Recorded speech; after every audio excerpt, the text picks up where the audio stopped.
Hello friends, नमस्ते, प्रणाम। मैं शालू मिश्रा अपने यूट्यूब चैनल से स्वागत करती हूँ। तो आज मैं आप लोग को सुनाऊंगी, बहुत सुंदर है ये देवी सॉन्ग। बहुत अच्छा लगेगा, दिल को छू जाने वाले। तो आप लोग सुनिए, जैसा भी लगे कमेंट में ज़रूर बताइएगा। तो आइए देर ना करते हुए अपने गीत को आगे बढ़ाते हैं।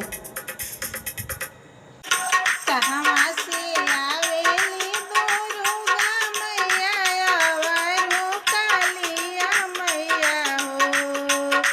कहवा से आवेली दुर्गा मैया, अवरो कालिया मैया हो। ए सखिया कहवा से अइले भगवान, त शिवा शंकर भोला जी हो। ए सखिया कहवा से अइले भगवान, त शिवा शंकर भोला जी हो। थावे से आवेली दुर्गा मैया, कलकत्ता से काली मैया हो।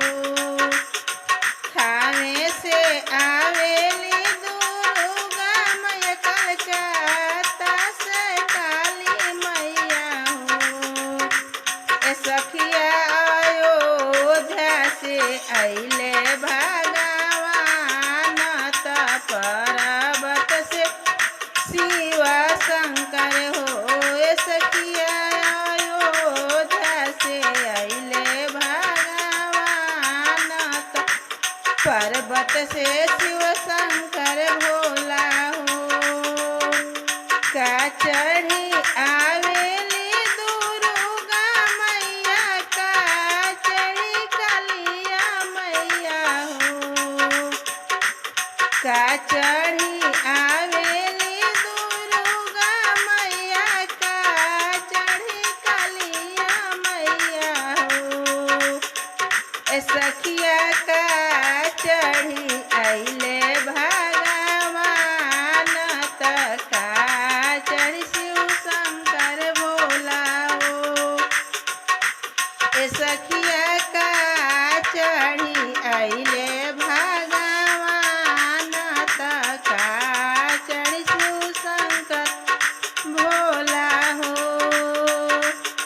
बाघ चढ़ी आवेली दुर्गा मैया, हाथी चढ़ी कालिया मैया हो।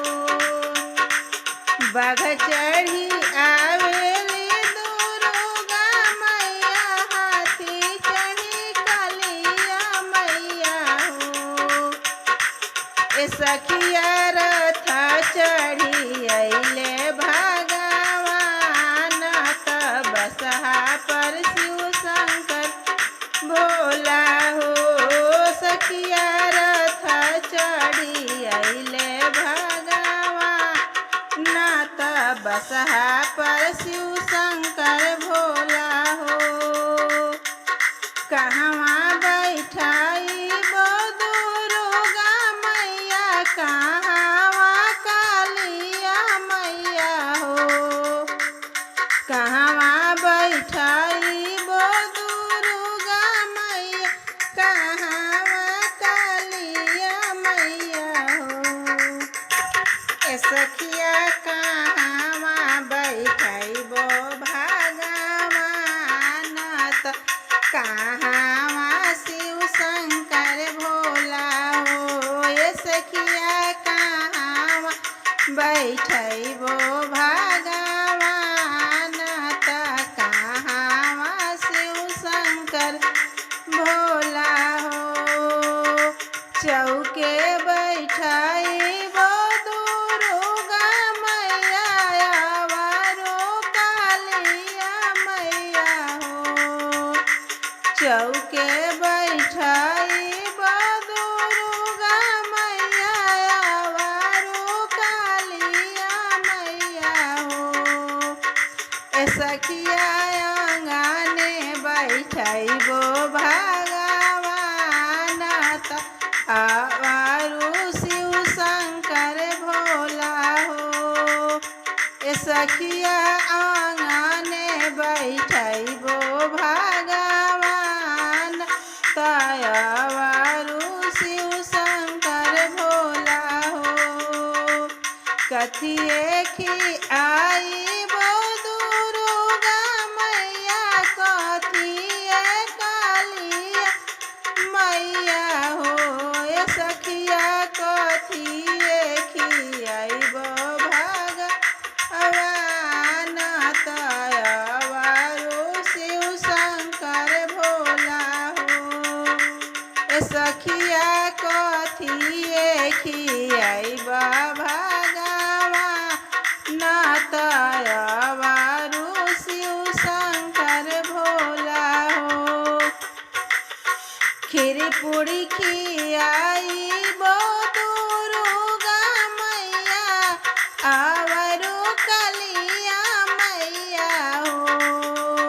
खीर पूरी खियाई बो दुर्गा मैया, आवरू कलिया मैया हो। ए सखिया फल में खियाई बो भगवान, भांगिया शिव शंकर भोला हो। ए सखिया फल में खियाई बो भगवान, भांगिया शिव शंकर भोला हो। कवन आशीष दिहली कालिया मैया, आवरू दुर्गा मैया हो। कवन आशीष दिहली कालिया मैया, आवरू दुर्गा मैया हो।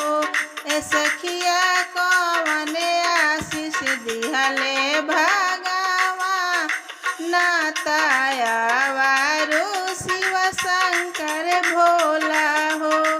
ए सखिया कवन आशीष दिहले भगवान, तयवारू शिव शंकर भोला हो। बल बुद्धि दिहली कालिया मैया, आवरू दुर्गा मैया हो। बल बुद्धि दिहली कालिया मैया, आवरू दुर्गा मैया हो। ए सखिया धन दौलत दिहले भगवान, सुहाग दिल शिव शंकर भोला हो। ए सखिया धन दौलत दिहले भगवान, सुहाग